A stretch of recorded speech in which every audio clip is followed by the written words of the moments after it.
Hi, I'm Atdhe. Today I'm going to show some of the digital forensics approaches and ways that we're going to engage on the IoT forensics. So the main topic of all those videos and this demonstration would be for the purpose of IoT forensics. So let's just continue with the beginning of the main thing and very important mechanisms that we use in digital forensics, not just for IoTs, but also for other evidences, chain of custody. The main mechanisms that would help us to protect and maintain the integrity of the evidences by getting altered, tampered, or changed. So here I have in front of me 3 chain of custody form sheets that I'm going to open and show it and demonstrate to you what would be if you use one or the other one. So let's just start from first chain of custody form sheet. So the first one would let us know more about the case and device information that we're going to capture all over our investigation. So in this case, we're going to get know more about the case and device itself and all of those information that are related to the device. So all about the case would be case name, IDs, and investigator team or name, whatever would be the investigator name and all of those things. And the timestamp too. So where was the time that this case initiated to investigate?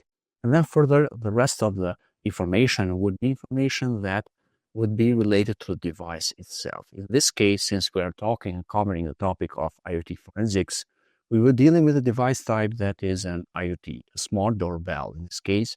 And in this way, documenting and maintaining the chain of custody, you would get a lot of information for that case and that device, so that further later on, whenever the analysis process would take place and you have all those evidences in your desk and you want to step in with analysis and investigation on those evidences and draw some conclusion whenever you would be building a report and wrapping up this whole case, those information would be very valuable for you as initiation point for those forensic investigation.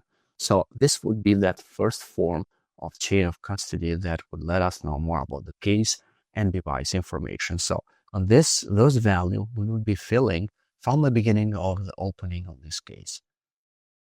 Next one would be the chain of custody of the form 2. So this would be the evidence item details. So you would get, and for each evidence item details, you would get an ID and then the description, source of evidences, and date and time. Timestamp is very important. File size and storage medium, and any hash value that was used within this evidence.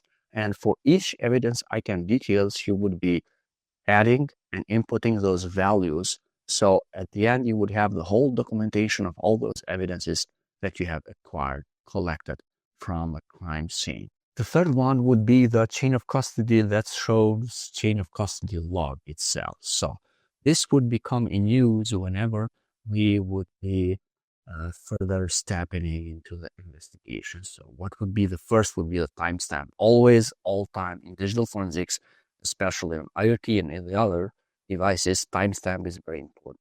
So the activity, the action that would took place, what we did, what was our action or activity, or did we hand over to someone else that would be doing deeping investigation? So we would be recording and logging all those within a chain of custody form. So found, to, and reason or purpose, verification that was using some hashes, and that you did some hash calculation too, and some notes too that you would be leaving.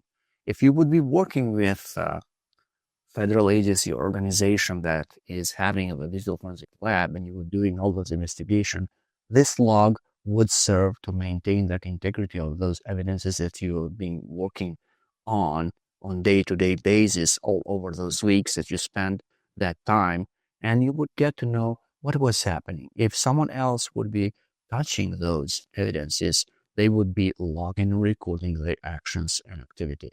And all the time you would be putting those evidences back to the locker. So if there would be a person that manages this whole process, they would be doing another chain of custody log, so they would know who got hands onto those evidences. So this was the first part about the chain of custody, the main mechanisms and the most important one and vital one when it comes to the digital forensic investigation. In this case, we were covering the IoT forensics topic. I use a spreadsheet, but you can use also other forms of documents and file types. So whatever would be suitable for you, you would be able to use, or you would use the whole system that would maintain those chain of custody logs.